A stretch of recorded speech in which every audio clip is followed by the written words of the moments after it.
Kembali lagi di Posketan, podcastnya Oke Pengamatan.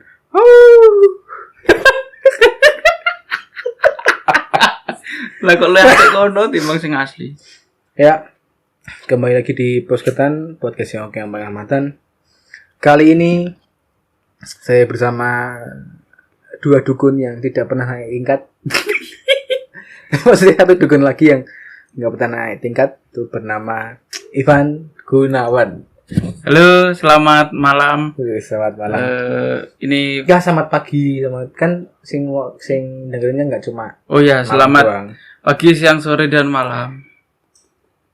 Dia emang dukunnya Rano Job Benar, Job. Rano Job kosong. Kali ini seperti biasa, kalau dulu kan kita di pos pertama. Di podcast pertama kan kita bahas tentang penghuni kampus. Penghuni kampus, terus pernah membahas tentang dukun ya, pesulap merah. Iya, dukun versus everybody. Dukun versus everybody, terus bahas apa lagi PKI. PKI.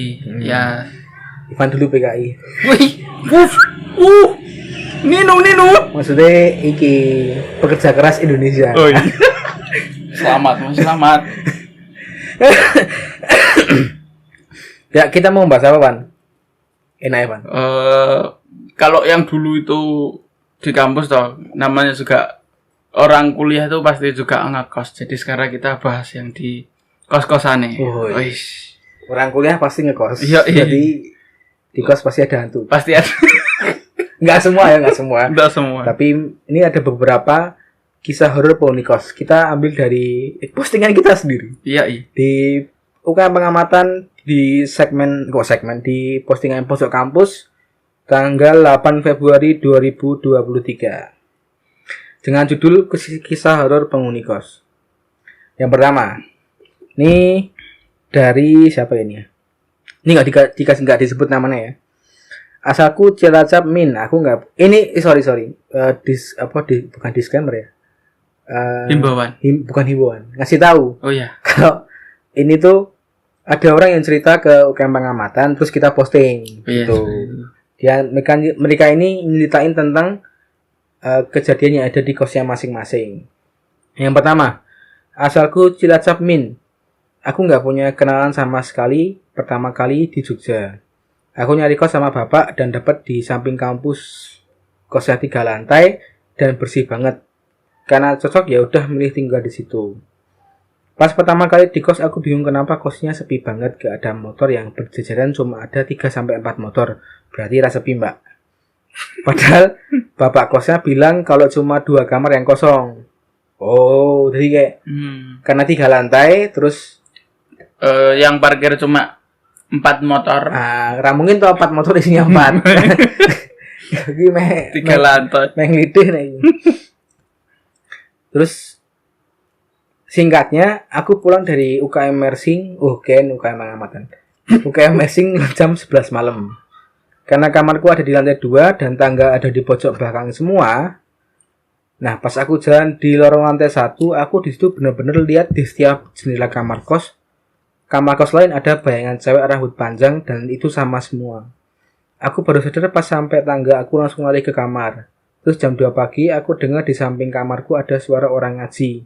Dan itu suara ibu-ibu yang banyak banget, padahal itu kamar kosong. Bukan cuma 1 orang suaranya, aku nyoba buat keluar kamar, ternyata mbak kos yang 1 lantai juga dengar semua. Kita langsung tidur bareng di kamarku dan kita dengar suara ngaji itu baru berarti jam 4 pagi. Yasinan. Ya, iya Yasinan. Lebih kalau dari sisi saya tuh lebih positive thinking saja. Karena kalau emang udah mendengar seperti itu pasti gangguan mental terjadi. Tapi sih yang jadi pertanyaanku adalah, kan dia bilang nih, aku dengar di samping kamarku ada suara orang ngaji dan itu suara ibu-ibu yang banyak banget. Nah, pas dia keluar kamar ternyata mbak kos yang 1 lantai juga dengar semua. Kita langsung tidur bareng di kamarku. Berarti kan mereka ini malah memilih tidur di kamar yang dekat dengan suara. Bukan yang jauh dengan suara. Iya. Ya mungkin karena kepanikan ya, kepanikan. Tapi nek menurutmu ini kejadian apa, Pan? Maksudnya kalau menurutku kejadian ya apa ya, demit ngaji ki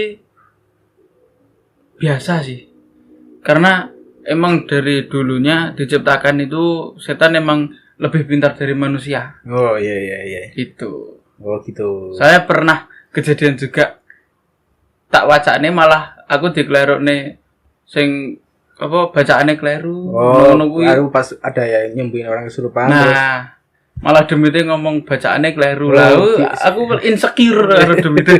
Iya. tapi nek menurutku ini lebih ke residu energi ya.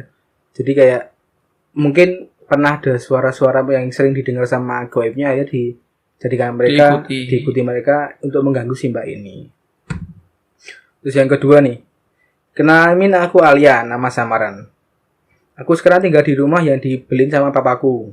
Karena aku trauma buat ngekos. Dulu pas aku ngekos pernah dalam 3 bulan aku mimpi berhubungan sama seseorang yang aku nggak kenal. Aku pikir itu cuma mimpi biasa.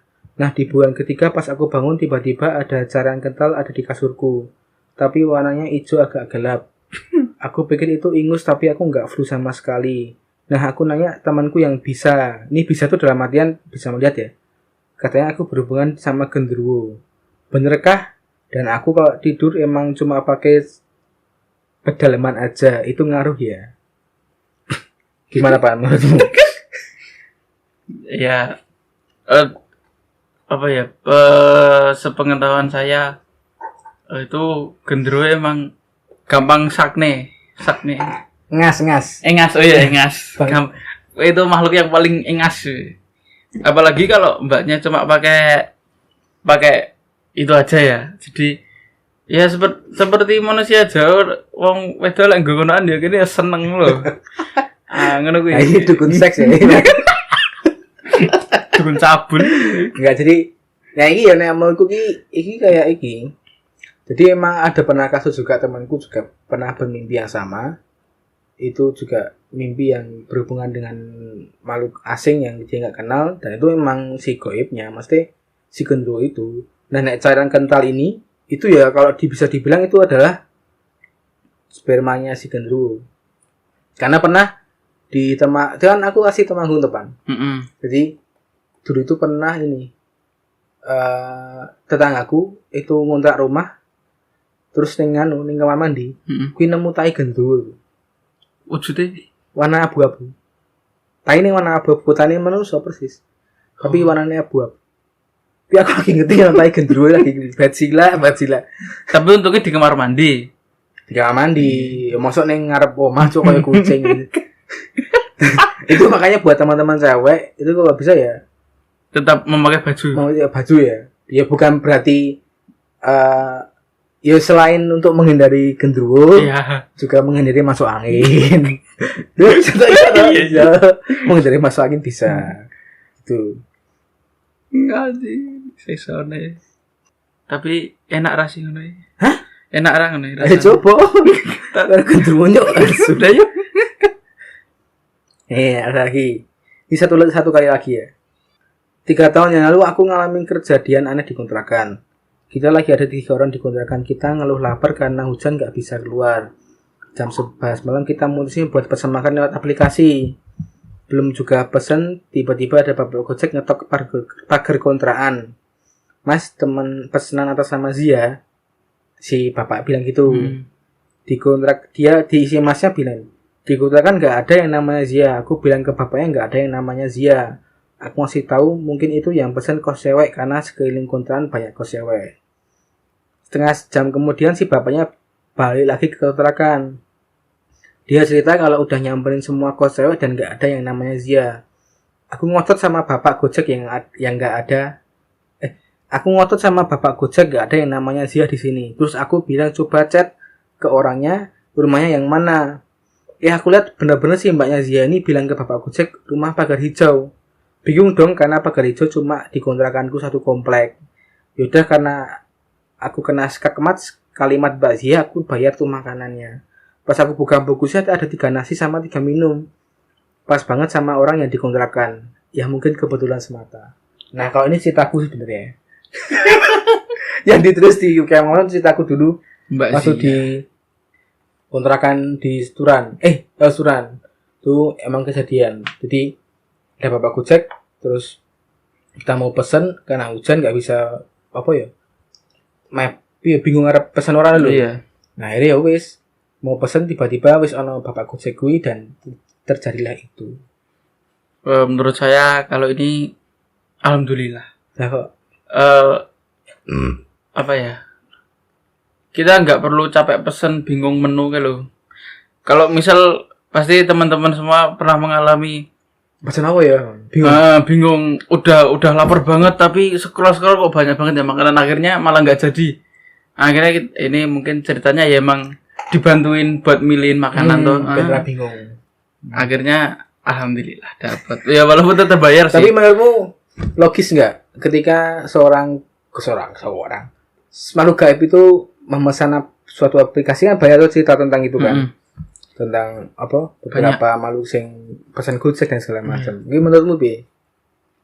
Menurutku kalau mau dibilang logis ya ndak logis.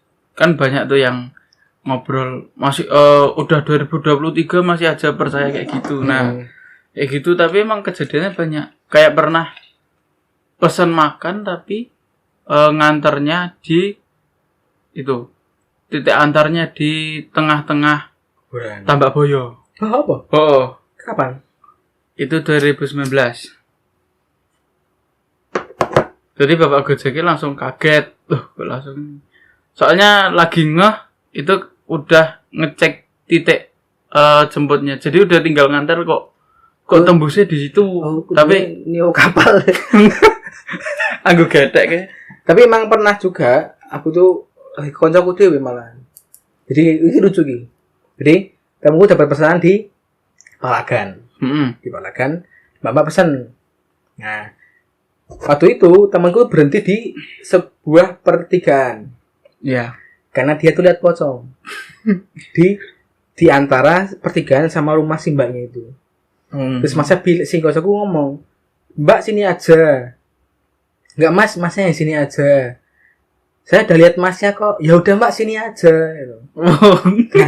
Terus si koncoku ngomong, "Udah Mbak sini aja lah. Saya kalau ke situ koncoku kayak berdalih.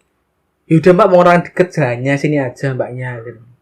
Terus si Mbaknya bilang, "Emang kenapa Mas kalau ke sini?" "Saya tuh lihat pocong Mbak di tengah-tengah ada tiang listrik itu saya lihat pocong." "Oh ya udah Mas saya juga lihat pocong." Jadi koncoku sama si Mbak itu saya sama-sama lihat pocong dan sama-sama nggak mau keluar. Temenku nggak mau pick up, si Mbaknya nggak mau keluar. Nah ya temenku bilang, "Ya udah Mbak cancel aja daripada kita kenapa-napa." "Oh ya udah Mas." Ini pocongnya bajingan nih. itu tidak lucu, pernah ada kayak gitu. Nah, terus gue pernah nggak mengalami kejadian horor nih ketika waktu ngekos lah? Kan sekarang juga masih ngekos loh. Masih. Kalau yang lagi dari kosan temanku dulu.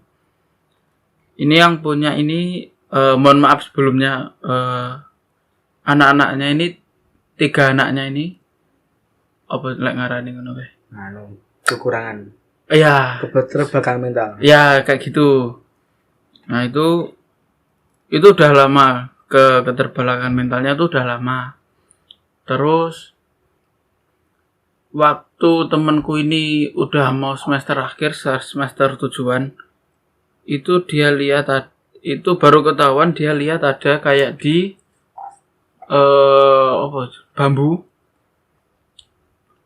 Di dalam bambu itu ya kayak selubungan bambu loh. Tapi bisa dibuka. Dia nemu di rumah itu. Oh di rumah itu. Di rumah kosan itu toh. Induk Mimang itu. Iya. Nah gitu. Terus dibuka ada rajahnya. Terus tanya aku, "Ini emang buat apa?" "Oh kalau ini biasanya buat pesugihan." Kayak gitu. Terus si yang punya kosan ini lebih yang condong megang kosan ini si ibunya. Nah ibunya ini udah nikah 3 kali, berarti 3 kali gitu. Terus bapaknya udah Nggak ada. Oh. Tapi anaknya jadi keterbelakangan mental, tiga-tiganya. Ini juga menarik nih, kan kemarin sempat ada di bahasan Twitter ya, tentang kos-kosan yang pakai pesugihan. Di emang ada kayak gitu, karena beberapa kali aku juga nemu ada kos-kosan yang aneh menurutku gini. Nek, ini loh, kenapa kok pakai pesugihan? Ya. Karena kan Padahal, ini ketika kita ngekos, ya udah gitu loh. Nah, Iya. kepak ya wis kan nggak mungkin nggak mungkin keluar masuk. Nah, tapi menurutku aku juga pernah bahas juga di episode kemarin. Itu juga ada alasan lain. Itu karena ini, Van. Ya karena namanya usaha ya apapun akan dilakukan dulu. Tapi ya benar juga kayak gitu. Tapi ibaratnya gini, di Jogja ki kampusnya wakeh. Wong-wongane yo wakeh, mahasiswane yo tur akeh. Ono wong buka kos-kosan nih sampai nggo pesugihan gitu lho. Padahal sing golek ki yo pirang-pirang lho. Ya gimana ya? Karena menurutku ada juga sing kosan modal iki 3 bulan orang ganti orang. 3 bulan ganti orang iya. kayak gitu. 3 bulan ganti Ada orang. sistem kayak gitu. Sistem kayak gitu biar ada terus loh modelnya kayak gitu. Jadi 3 bulan ganti orang, baru 3 bulan ganti orang, biar kalau orangnya 3 bulan nggak betah itu nggak kosong kamarnya. Karena juga ada di sebuah ini jangan dicari ya. Ini jangan dicari tempatnya ya. Jadi ada di sebuah, nah ini bukan kosan tapi lebih ke tempat swalayan. Ini swalayan terkenal di Jogja. Swalayan terkenal di Jogja. Pokoknya di belakangnya ada namanya mat gitu lah. Dia gitu. Nah, mat gitu. Nah, kan ya makanya biar nggak dicari. Nah, di situ pekerjaannya itu tiap 2 bulan ganti. Ada sing nggak betah, ada sing nggak, mesti nggak betah tuh 2 bulan tuh udah nggak betah lah gitu. Terus 2 bulan ada yang sakit, terus keluar dan segala macam. Itu tiap 2 bulan sampai sekarang. Jadi kalau kamu ke matnya itu setiap kamu ke sana, mamanya 2 bulan nih, 1 bulan Oktober mamanya. Bulan Oktober kamu ke situ, nanti di bulan Oktober, November, Desember. Kamu di bulan Desember itu pasti orangnya tetap pakai baju putih, karena yang baju putih itu ya, orang yang lagi magang 2 bulan. Trainer. Training 2 bulan. Jadi setiap 2 bulan tuh ganti orang terus.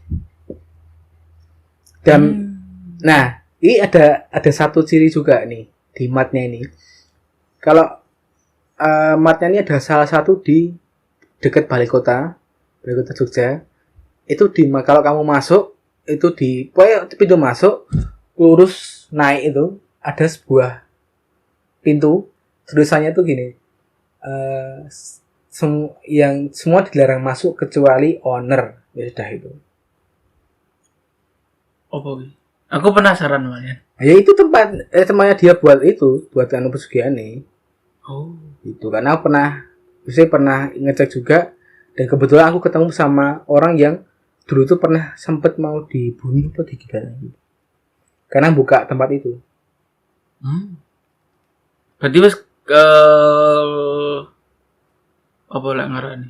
Sudah terbongkar. Ketahuan. Jadi rahasia umum lah. Udah kan. Jadi rahasia orang-orang udah tahu kayak gitu. Tapi emang matnya rame banget. Mart. Ya itulah isu sojoti. Terus gimana?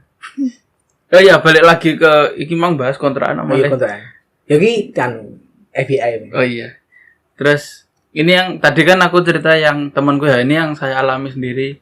Beberapa bulan yang lalu, 6 bulan yang lalu, Ding. 6 bulan yang lalu itu aku ngontrak di Ring Road Utara. Tempatnya pokoknya sepanjang kono ya lek ben goleki pokoke sepanjang jalan Ring Road Utara aku sampean golek dhewe.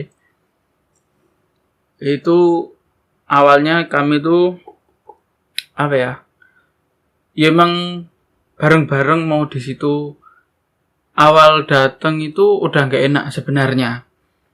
Kayak waktu cek lokasi, terus janjian sama yang punya, akhirnya kita udah deal sama yang punya, tapi kita belum nempati karena masih ada urusan di kos yang lama toh, masing-masing. Tapi tiap malam kalau bisa nyambangi kontrakannya itu. Nyambangi tidak? Iya nyambung. Nah, gitu. Nah, di suatu malam ya sengaja lah ngopi-ngopi lah di teras kayak gitu. Tapi kita belum masuk karena dalam masih kotor. Di area dapur ada kayak barang jatuh. Itu kenceng dan semuanya dengar. Karena yang bisa lihat tuh cuma aku, yang lain tuh ya tanya-tanya, apa sih? Apa kayak gitu. Apa itu kayak gitu. Terus Berarti dia nih merem. lihatnya ya bisa melihat. Tapi melihat sesuatu Tapi yang bukan yang bukan yang bukan biasa orang lihat lah. Kayak gitu. Apa itu? Ada apa? Ya aku biar nggak takut, emang itu tempatnya udah di pojokan dekat sungai. Malah keruan. emang gini ngono kuwi. Jadi ya aku mencoba untuk menenangkan mereka semua. Udah nggak apa-apa, paling kucing, aku bilang. Itu terus lama-kelamaan kita udah menempati di situ, ada kejadian juga dimana listrik tuh gampang mati. Burung bayar. Wih, 1.000. Rumah teh sering sering ya. Ternyata ya aku langsung ngomong ke itunya ya, ke intinya. Ada yang mainin. Tuh, sosoknya cewek. Nah, dia tempatnya itu di depan sebenarnya. Cuma yang belakang ini sebenarnya lebih ngeri. Cuma dia apa ya? Hanya diem gitu loh. Meneng tok di tempatnya dia. Kalau yang si cewek ini gampang ganggu. Itu terus banyak yang apa ya? Teman-teman juga ya ngerti lah. Lek bocah ngontrak akhirnya bebas toh, gampang ngombe, gampang ngono kuwi. Setelah itu menurut saya di kontrakan itu menjadi tidak berkah. Ya entah dari sisi makhluknya atau dari orangnya, intinya di situ tuh lembab, panas, gendrone akeh, sanding kali, demite akeh, lengkap. Dalam 6 bulan yang saya alami kecelakaan, nabrak nih montore wong, aduh Mas. Terus apa ya? Ya problematik lah. Ya problematikanya banyak, itu dalam 6 bulan tuh bisa menghabiskan harta kekayaan orang tua tuh bisa. Ya maksudnya gini, Ivan tuh ingin ya Pak. Jadi sesuatu yang ada di rumah itu mempengaruhi apa yang ada di sekitarmu toh. Ya, mempengaruhi kehidupan saya. Bahkan kehidupan teman-temanmu juga kan. Ya, betul. Juga. Nah, itu juga maksudnya itu juga mesti bukan pembelajaran ya. Maksudnya si suatu goib itu juga bisa mempengaruhi dalam artian kayak pikiran ataupun perasaan juga. Itu juga bisa mempengaruhi kayak kelakuan kita juga. Itu juga bisa mempengaruhi karena ketika kita tinggal di suatu rumah, kan kita pasti harus membangun suasana ning rumah itu. Nah, disitulah titik balik si goibnya itu mau gimana sama penghuni rumahnya. Ya. Nah, itu juga pernah kejadian tuh sama aku pas ngontrak di Condong Catur, deket sebuah terminal. Yo terminal Condong Catur berarti. Dekat terminal Condong Catur. Nah, aku ngontrak di situ. Rumah iki cilik banget lah. Kowe nek mlayu-mlayu ning ngono ya ora kesel kok rumah iki. Tenan cilik banget, Bang. Jadi itu cuma ada 4 kamar. 4 kamar di belakang, 2 kamar di depan. 2 kamar di belakang, 2 kamar di depan. Nah, waktu aku pertama kali masuk di kontrakan, aku diomongin gamelan. Oh, dengerin. Dengan gamelan. Nah, dengan gamelan aku keluar rumah mau ngecek, kok gamelannya kok ora ono. Terus tiba-tiba ada bapak-bapak datang. Ngopo Mas? Aku ngomong, aku denger gamelan ya Pak. Oh ya wis apa-apa. Itu mereka kenalan, kamu diterima di tempat ini, dia bilang gitu. Nah udah selesai. Tiba-tiba aku lagi maam nenggon salah satu tempat makan. Nah Warung. warung makan di situ. Terus si ibu-ibu nanya, Mas rumah di mana? Oh itu Bu yang di dalam di jalan itu, bilang gitu. Oh sih mana? Rumah ini, rumah warna ini gitu. Oh yang deket pohon talok. Oh iya Bu yang deket pohon talok. Wih, udah diliatin cewek belum Mas? Aku bajingan. Ya maksudnya apa gitu? Aku nanya, akhirnya aku penasaran kan, terus nanya. Nah emang ada Bu cerita di sini, katanya tuh emang ada sosok cewek yang sering ganggu kosan cewek, jadi sering ngeliatin kosan cewek beberapa di situ. Emang banyak kosan cewek juga. Nah ternyata waktu itu pas aku ngontrak 2 tahun tuh banyak banget yang diganggu si cewek ini. Dan itu si paling puncak itu ketika di Pohon Talok itu dibangun sama warga sebuah angkringan. Di Pohon Taloknya. Di bawah Pohon Talok ya. Nah, namanya kan angkringan So Talok. Oh. Gitu. Nah kan sering dibuat mabuk tuh. Nah, betul. Nah, terus tiba-tiba itu ingat banget di hari Jumat kejadiannya itu. Hari Kamis itu temanku lihat ada cewek nangis. Bukan lihat, dengar cewek nangis hari Kamis malam. Hari Jumat pagi, hari Jumat siang itu angin gede itu ngerobohin si Pohon Talok itu. Angkringannya hancur. Akhirnya hancur. Sak omah kunyuk bajingan. Ketibaan pohon talok cuk gede banget. Yoi. Gara-gara mabuk-mabuk. Mabuk-mabukan gitu. Ya mungkin aku menurutku secara gaib dulu itulah. Mungkin karena dibuat tempat yang enggak baik akhirnya si penghuni Pohon Talok si mbak-mbak ini enggak terima. Ya sama kayak kontrakanku tadi kan juga sempat dibuat yang tidak baik. Nah kayak gitu. Ya itu efek balik sih. Tapi kalau emang menurutku yang ceweknya tadi sebelum sebelum rumah itu sampai tempati kan si cewek ini tadi kan jahili menampakkan dirinya ke kos-kos cewek. Berarti kan dia jahil. Ya jahil, tapi kan dia jahilnya ngeblok nih wet. Orang masa saya mungkin dia murka. Oh murka. Karena udah ditakuti tapi lah dia jeni gitu. Aku nakuti semua orang lupa dibuat mabuk gitu. Bukan dibuat kayak apa? Buat takut tapi malah dibuat kayak gitu. Mungkin kayak gitu ya. Kan kita kadang nggak tahu pemikiran gaib-gaib kan kadang aneh-aneh. Tuh. Iya. Paham. Oke. Tapi ini menurutmu ciri-ciri tempat atau kos yang banyak hal gaibnya seperti apa? Yang pasti suasananya itu yang paling mencolok. Kalau misal kalian mau milih kos, nek atine nggak cocok, nggak srek, mending nggak usah. Kayak gitu. Itu yang utama kayak gitu. Terus dari pandangan itu juga bisa. Kalau kelihatannya kok suram, gelap, walaupun banyak lampu tapi tetap kelihatan gelap, mending pindah dulu, cari dulu yang lain, cari pilihan lain. Nah, kayak gitu. Ciri-cirinya banyak sih. Tapi yang mencolok seperti itu, suasana sama pandangan. Itu nggak harus orang yang bisa melihat. Ya. Tapi kan masih apakah juga. Lagu lah bodo amat. Pokok oleh. Ya kalau enggak yang mau cari kos tuh tanya dulu, Pak, angker enggak? Pasti jawab enggak kan? Nah, nanti tanyanya ke yang punya kos, pasti ngomongnya enggak itu. Tapi aku unik juga sih ketika beberapa kos yang memang menggunakan kayak gitu. Sugihan. Nah banyak banget ya di Jogja tuh banyak. Oh, banyak banget. Edan kuwi. Sing paling medeni itu pernah cerita temanku, dia ngontrak di daerah Bantul. Jadi di kamar ini ada ventilasi yang kotak-kotak dulu, kotak-kotak kecil. Kayak kosanku. Kayak kosanmu. Kotak-kotak kecil. Dia lagi turu kan.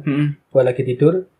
Pas dia lihat si ventilasi itu ada pocong kayak pucuke pocong. Itu ini apa namanya? Kayak goyang-goyang dulu. Ya dia kan takut toh, saking takutnya itu dia mau melirik sini itu, maksudnya mau apa ya istilahnya?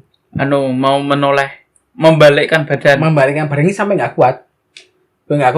Akhirnya Diki buka pintu kamar meh ditarik di pocongnya pengennya dia tuh mau ditarik pocongnya mau dibuang keluar.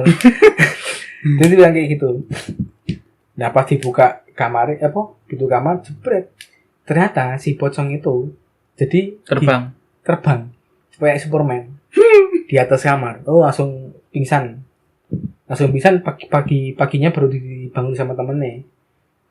Ngopo? Aku baru pocong itu dia tuh tidur jadi kakinya tuh di dalam kamar. Badan sama kepala tuh di luar kamar karena pingsan. Nah si lucu meneh ini pas kejadian sebelum dia tuh keluar dari kontrakan itu. Jadi lagi main PS bareng. Kan di ruang tengah. Jadi kan jarak antara TV sama tempat mereka main kan agak berjauh toh. Ada selarnya lah. Tiba-tiba pas lagi main berdua tiba-tiba ono mbah-mbah lewat ning ngarepe. Tapi ki antara mereka sadar enggak sadar ngerti gak sih? Bisa. Ayo, asu. Bisa bae. Kowe bayangke wae ketika kamu di posisi itu arep kepiye? Wong sing setik-setine wae mesti mlayu nek iki. Mbah-mbah bungkuk. Jadi mbah-mbah iki jalan.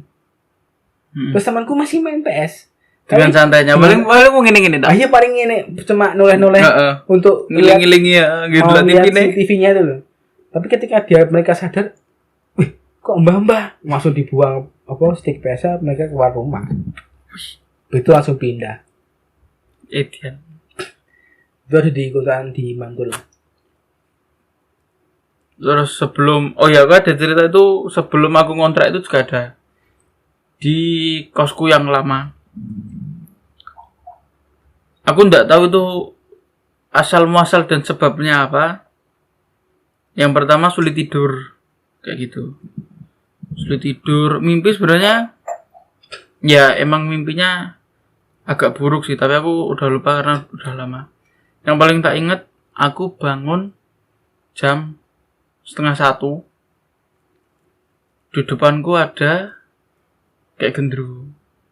Tapi cuma siluetnya aja, mata dan lain-lain tuh nggak kelihatan. Tapi itu bener-bener gede banget, hampir natap plafon. Kamar tuh paling tingginya sekitar 3-4 meteran, tingginya segitu. Nah, jadi itu sebenarnya kosnya tuh yang punya kos Muslim banget gitu loh. Ketat kayak gitulah. Tapi nggak tahu kenapa ada itu ya. Aku dan saya tuh tidak mau untuk mencari tahu. Cukup ya udah kalau kamu dari situ ya udah. Bodo amat terus tak tinggal tidur lagi. Tapi juga ada cerita kemarin nih baru 2 minggu. Iya, 2 minggu lalu aku di kos Ivan yang baru. Ini Ivan nggak sadar ya. Jadi waktu itu kita lagi ada kerjaan di mana? CEC ya? Society Mall. Bukan. Pakuan Mall. Pakuan. Malam-malam jam 10 aku jemput Ivan. Terus kan parkiran sama gerbang itu kan jauh. Kita harus jalan kaki lah intinya.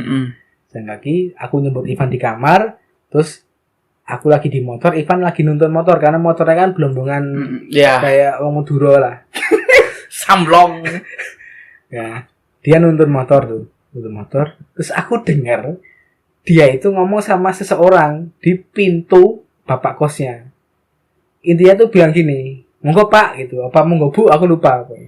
Nah, karena aku di belakang, aku kan mikir, aku udah dalam hati mikir, berarti aku harus nyapa nih gitu. Karena Ivan nyapa.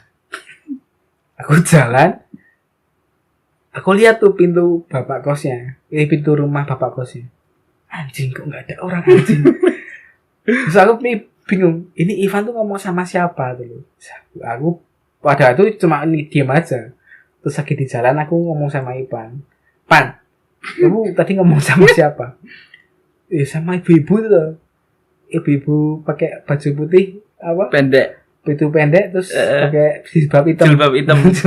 Wes kayak ibu-ibu rumah tangga biasa. Nah, aku langsung ngomong, anjing, itu yang tok lihat bukan orang cuk. Hantu, langsung setan cuk, anjing. Ternyata baru sadar itu. itu sadarnya udah di jalan. Udah dicari ya. Wes Ya wes mlaku. Ya lu ya. udah sampai Pakuan, mau sampai Pakuan. Hampir sampai. Terus ada barang ketinggalan, kita harus balik ke sana. Asu lah. Mungkin sisi baiknya kita ngobrolin dia itu mengingatkan kalau ada yang ketinggalan. Ada yang ketinggalan. Padahal aku orang ngomong loh. Ngomong ya. Orang kerasa ngomong. Iki gua keleng-keleng gitu. Terus aku ngomong tuh. Monggo Pak, monggo Bu gitu. Ya itu cerita apa ya lucu 2 minggu. Ya, 2 minggu lalu. 2 minggu lalu. Tapi nek menurutmu nek ketika kita di kosan, kan nek kita di kos kan pasti lama tuh, enggak cuma 2 minggu atau 3 minggu, bahkan sampai setahunan lah kan kadang juga setahunan. Nek apa ya kayak pesanmu ki kayak ketika kita menempati sebuah rumah dan rumah itu kebetulan angker. Piye? Dari saya apa ya? Yang penting mentalnya dulu. Kalau kalian sampai melihat, mendengar, wes bodo amat lah. Kayak gitu aja. Ya, banyak-banyak berdoa, ibadahnya dikuatin. Aja ajak dukun, diserisi mabuk meneh. Nah, yang ngono kuwi. Biasanya gitu, anak kontrakan anak ke Jogja iki. Karena kebanyakan aku banyak kasus juga di Jogja iki, banyak banget rumah yang angker tuh banyak. Karena kan kita nggak tahu kadang ini rumah bekas tanah apa kayak gitu loh. Dan kadang ini ada yang takut juga, tapi kan gini lah. Kalau teman-teman yang kos di Jogja ya, apalagi yang punya teman kos di Jogja, tanya aja lah, pasti beberapa dari mereka atau beberapa dari kalian pernah mengalami hal yang tidak masuk akal. Aneh intinya. Berarti ya itu, kau tetap nek arep ono sesuatu yang janggal ataupun ya mending nek aku dari orang yang mungkin tidak peka atau bukan tidak peka ya. Tidak mempunyai kemampuan ya mungkin dibilang. Awam ya mending ya udah biarin aja, ketika mereka mengganggu mesti ada capeknya juga. Bodo amat gitu aja. Kalau semakin kalian pikir bodo amat, mereka capek-capek sendiri juga. Karena mereka untuk melakukan seperti itu, mereka juga menghabiskan energi juga. Itulah. Devan, kita mungkin Pemadang. Hah? Pemadang. Madang? Iya. Madang apa? Madang sego. Pemadangnya apa maksudnya? Arep madang. Arep madang. Asu rasanya ada itu anjing. Ya mungkin itu untuk episode kali ini tentang penghuni kos apa lagi? Jogja. Penghuni kos di Jogja selain manusia. Selain manusia. Ya boleh tuh selain manusia. Mungkin buat teman-teman jangan lupa follow segala sosial media kami di UKM Pengamatan, di Twitter dan juga di Instagram, dan jangan lupa juga subscribe di Noise ya, atau komen di Noise. Teman-teman mau cerita, menyumbang cerita di komen, atau mungkin mau komen tentang kos-kosan di Jogja, bisa di Noise ya. Bisa di Noise, atau ada juga di Spotify juga, teman-teman yang mau dengerin juga. Dan jangan lupa selalu dukung kami terus agar kami terus berkembang dengan pesat. Assalamualaikum warahmatullahi wabarakatuh.